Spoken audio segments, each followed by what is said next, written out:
Welcome to this lesson on regression analysis.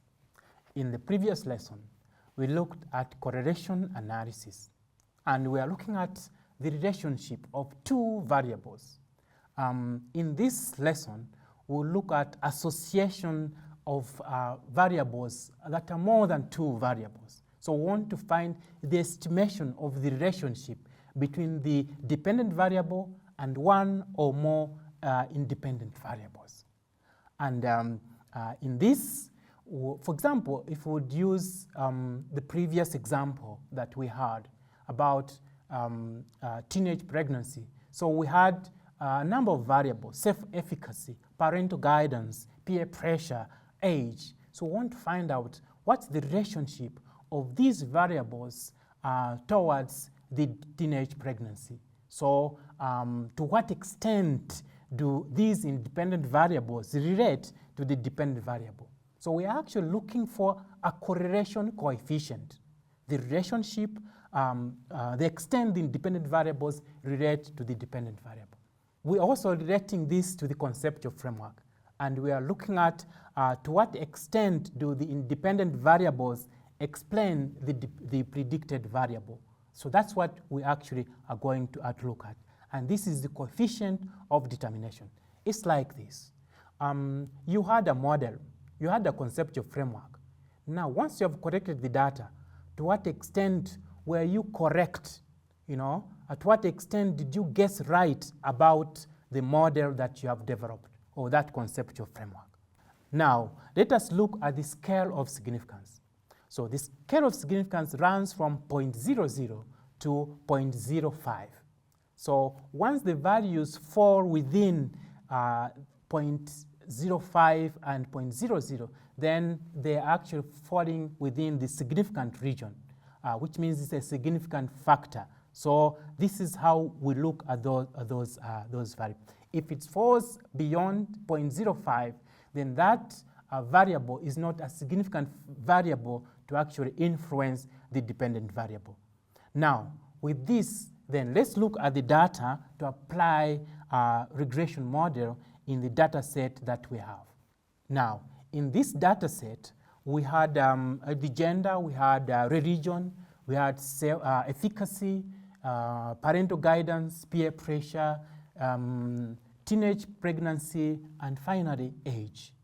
Now, we want to run a regression model to find out to what extent do these variables actually influence or affect teenage pregnancy. To what extent does age?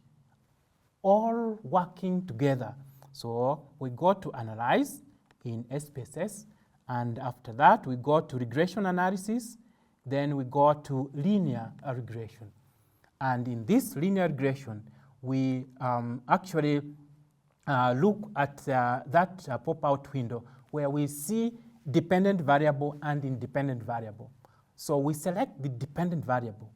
And remember, in our conceptual framework, the dependent variable was teenage pregnancy. So we select teenage pregnancy and put it in the dependent as a dependent variable. Then we take the other variable. So we want to take self-efficacy as an independent variable. We want to take extent of influence by parents. I want to take about peer pressure, and we also want to take age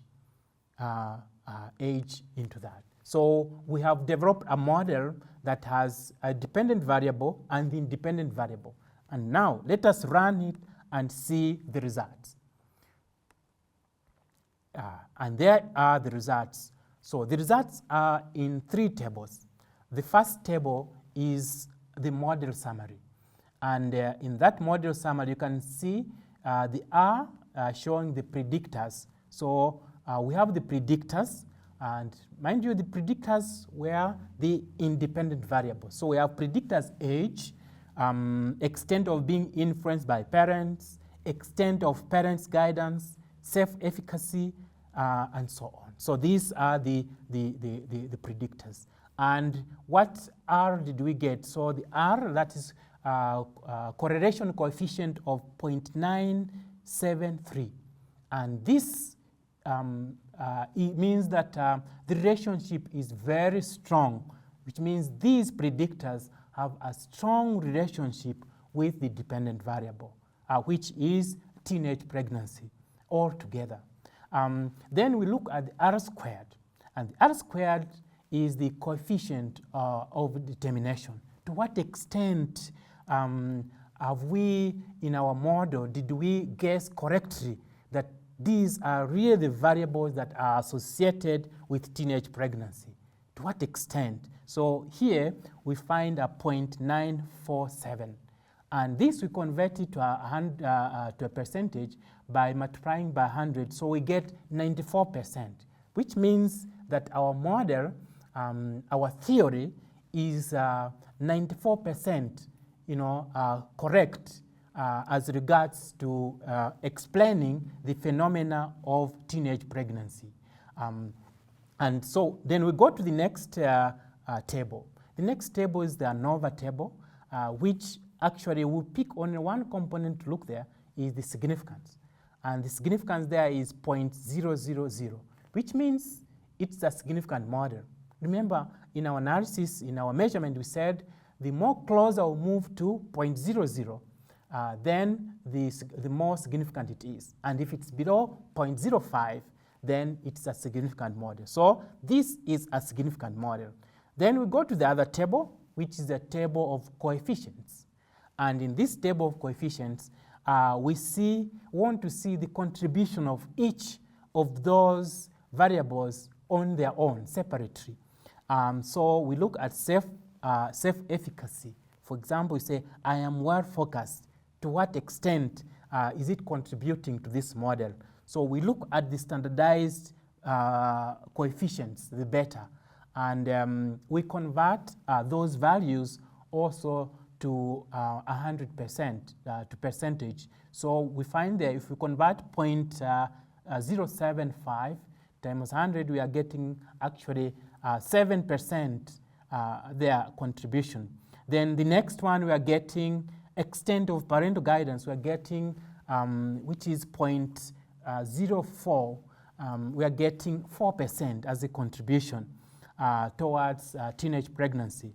And then moreover, these two variables, they have a negative sign, which means they are contributing in an inverse way. Then we look at the extent of being influenced by parents, and we get a value there, standardized beta coefficients of 0.121, which is, when you convert to percentage, you get 12%. So that is the contribution. Looking at age, so age has a standardized coefficient of 0.960. So we convert this to a percentage, and once we convert to get 96%, which means age is contributing to the extent of 96% to this model. Now, let's go to significance to see these variables, these coefficients significant. So the first one, self-efficacy, I am very focused. Look at it. The significance is 0.308, and it's way above 0.05, so it's not significant. We look at extent of parental guidance. It's 0.496, and way above 0.05. It's not significant. Then we look at the extent of being influenced by parents, and this we get a 0.043, narrowly escaping into significance. So that one is a significant factor in this model. Then finally, age, which has 0.000, this one is the most significant in this model itself. So what have we learned in this lesson? In this lesson, we have learned about regression analysis. And this is measuring the extent of the relationship of all the variables towards the dependent variable. And also, we have learned about coefficient of determination. So we want actually to find out the extent the model is explained.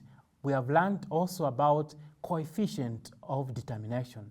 And this is the strength of the model, to what extent that model was guessed correctly to explain about the realities of teenage pregnancy.